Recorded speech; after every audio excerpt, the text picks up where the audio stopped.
자, 안녕하세요. 먼저 세 줄 요약입니다. 분조위는 분쟁조정위원회를 말하는 것이고요. 전액 반환 결정이 나왔습니다. 그리고 재판상 화해는 기판력이 생긴다라는 건데요. 자, 뉴스 기사를 보도록 하겠습니다. 금융감독원 분쟁조정위원회 분조위는 옵티머스 펀드를 판매한 NH투자증권의 투자자에게 원금 전액을 돌려주라고 결정했습니다. 자, 이유는 착오에 의한 계약 취소를 적용한 결과인데요. 100% 배상안은 지난해 라임자산 운용의 무역금융펀드에도 있었고 이번에 옵티머스에서도 적용이 되었습니다. 자, 구체적으로 보면은 옵티머스 펀드에 투자했다가 손해를 본 투자자 2명에 대해서 판매사인 NH투자증권이 투자원금 전액을 반환해야 한다는 조정안을 마련했습니다. 자, 이 2명은 대표적인 유형을 심의한 건데요. 나머지 투자자에게도 유사한 조정이 이뤄질 가능성이 크다. 자, HF생명과학이 NH투자증권을 통해서 옵티머스 펀드를 투자했잖아요. 그래서 나머지 투자자에게도 유사한 조정이 일어난다면은 돌려받을 가능성이 굉장히 높아졌다 볼 수 있겠습니다. 자, 간단하게 복습을 해보면은 민법상 착오에 의한 계약 취소는 계약을 체결하지 않았을 만큼 중요한 사항을 제대로 알리지 않았다는 점을 이유로 계약 자체를 취소시킬 수 있도록 한 조항입니다. 운용사가 거짓, 허위로 기재한 상품 정보를 판매사가 그대로 소비자에게 전달해 착오를 유발했다는 의미인데요. 자, 일반 소비자 입장에서는 절대로 알 수가 없잖아요. 그렇기 때문에 착오에 의한 계약 취소가 가능합니다. 분조위는 계약 체결 시점에 옵티머스 펀드는 공공기관의 매출 채권에 투자하는 게 사실상 불가능했다. 그런데도 판매사는 투자 제안서 내용 그대로 매출 채권의 95% 투자할 수 있다고 설명해 투자자의 착오를 유발했는데, 자, 일반 투자자가 이 펀드 자금이 공공기관 매출 채권에 제대로 투자하고 있는지를 확인하기가 어렵다는 점을 고려할 때 투자자에게 중과실이 있다고 보기는 어렵다. 그러니까 투자자 입장에서는 알 수가 없는 사실로 인해서 만약에 이게 불가능했다면 투자를 안 했을 텐데 이게 가능하다고 설명했기 때문에 투자를 한 거잖아요. 그렇기 때문에 투자자에게는 중과실이 있다고 보기 어렵고 이것을 판매한 판매사에게 책임이 있다. 그래서 착오에 의한 계약 취소가 가능하다. 돌려줘야 한다는 겁니다. 자, 그리고 애초에 사기였죠. 가짜 매출 채권으로 돈 끌어모은 옵티머스 어디에 투자했느냐? 2019년 6월부터 한국도로공사 같은 공공기관과 지방자치단체가 발주한 공사와 관련한 이 매출 채권에 자금을 투자할 계획이라고 투자자를 끌어모았잖아요. 그런데 실제로는 금감원 검사 결과 투자금은 실체가 불분명한 비상장 기업을 거쳐서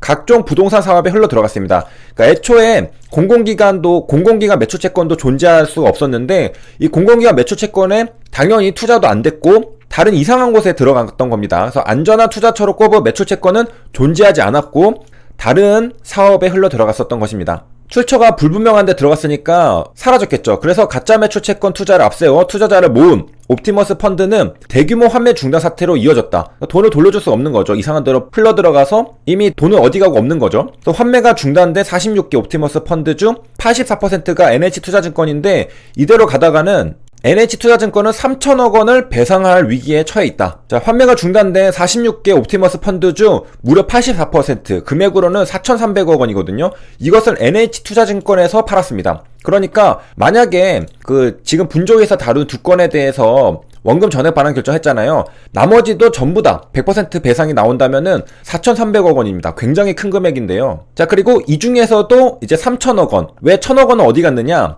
바로 전문 투자자를 제외를 했습니다. 그래서 일반 투자자들은 금융 지식이 아무래도 전문 투자자보다는 떨어지잖아요. 그렇기 때문에 공공기관 매출 채권이 존재한다는 것은 뭐 당연하게도 알 수 없겠고, 그렇기 때문에 이제 거의 확실하게 조정이 원만하게 이뤄질 경우에는 3천억 원 투자 원금이 반환될 것으로 예상된다 했습니다. HAB 생명과 같은 경우에는 전문 투자자로 분류가 되는 것으로 알고 있는데, 일단은 기사에서는 3천억 원까지는 반환될 것으로 예상한다 이렇게 나와 있는데, 전문 투자자도 일반 투자자에 대해서 첫 단추가 잘 끼워졌기 때문에 조금 더 나아간다면은 전문 투자자도 이 4,300억 전부가 원금 반환이 될 수도 있다. 이렇게 우리가 가능성이 조금 더 이전보다는 높아졌다는 것을 확인할 수 있겠습니다. 자, 만약에 일반 투자자에게도 투자 원금 반환이 안 된다. 그러면은 전문 투자자는 볼 것도 없겠죠. 하지만은 일반 투자자도 일단은 가능해졌습니다. 그렇기 때문에 일반 투자자가 일단 됐고 그 다음에 전문 투자자도 이어서 우리가 기대를 해볼 수 있는 것이고요. 자, NH투자증권은 이번 분조의 결정에 대해서 이번 조정안 결정을 존중하며라고 말했습니다. 투자자 보호를 위해 최선의 방안을 낼 수 있도록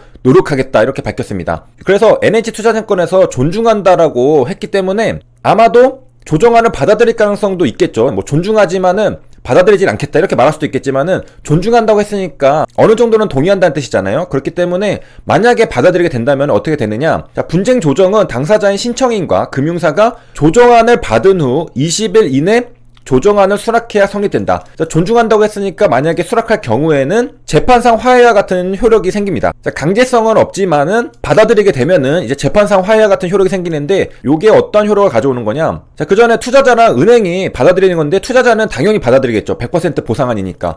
은행, 금융사, NH투자증권 이런 곳에서 받아들일지 아닐지가 이제 그 다음 이슈가 되겠습니다. 자, 화해라는 게 뭐냐면은 소송에 가름하는 분쟁 해결 제도입니다. 당사자가 상호 양보하여 그들 사이에 일어난 다툼을 그만둘 것을 약정함으로써 성립되는 계약을 말합니다. 크게 두 가지가 있는데 재판의 화해랑 재판상 화해가 있습니다. 옵티머스 분쟁 조정은 재판 외가 아니라 재판상 화해와 같은 효력이 생깁니다. 자, 그래서 화해 중에서도 재판상 화해에 해당되는구나 알 수 있겠고, 자, 이건 계약입니다. 우리가 재판의 화해가 있고 재판상 화해가 있다고 하는데 재판상 화해만 보도록 하겠습니다. 왜냐하면은 옵티머스가 만약에 NH투자증권이 조정안을 받아들이면은 재판상 화해 같은 효력이 생기기 때문이죠. 자, 그럼 재판상 화해가 뭐냐? 소송 계속 중 소송물이 권리관계에 대하여 당사자 쌍방의 합의가 성립하여 이를 조서하면 소송이 종결되는 것을 말합니다. 말이 어렵죠? 그러니까 한마디로 쌍방의 합의를 했다는 겁니다. 합의를 했다, 화해를 했다라는 것이고, 자, 이때 어떤 것들이 달라지냐? 자, 이때 조서에 기재한 당사자 간의 합의는 확정 판결과 동일한 효력이 있습니다. 그러니까 한마디로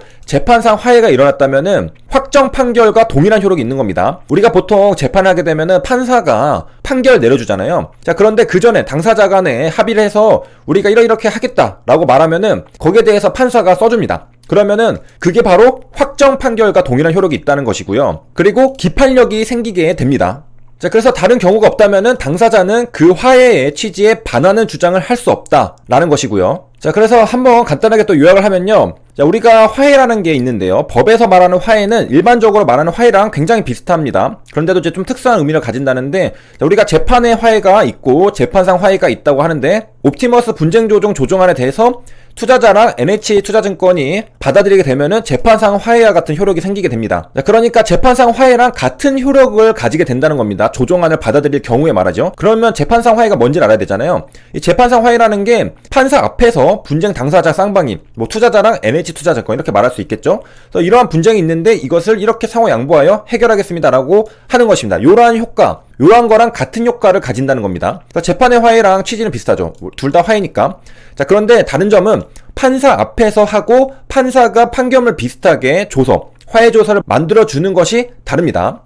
그래서 기판력이 생깁니다. 자, 기판력이 뭐냐? 미국 민사소송법에서 기판력의 원칙이란 앞전자입니다. 전소에서 최종 판결이 내려진 후에 후소, 그 뒤란 뜻이죠. 후소에 제기된 동일한 청구에 대하여 다시 판단을 받을 수 없다는 것이다. 요게 바로 기판력입니다. 그러니까 이전에 소에서 최종 판결이 내려진 다음에 다음 소에서 똑같은 거에 대해서 다시 판단을 받을 수 없다는 겁니다. 그러니까 재판상 화해가 일어나게 되면은 다시 소송을 제기하면서 이거 다시 판단해주세요로 할 수 없다는 겁니다. 자, 그리고 이제 화해조서랑 화해조항이 이렇게 되면은 결국에는 판사는 주문을 쓰는 게 아니라 이제 화해조서를 작성해주는 거거든요. 그래서 화해조서, 화해조항이 결국 판결의 주문에 대응하는데 비슷하면서도 다르다고 합니다. 그래서 무턱대고 당사자가 읊은 대로 만드는 것이 아니고 판결 주문에 비슷하게 각을 잡고 만든다고 합니다. 그래서 판결이 아니기 때문에 같은 내용이라도 문구의 차이가 있으며 뭐 대표적인 예로 금전 지급 주문이라면은 뭐를 지급하라고 쓰지만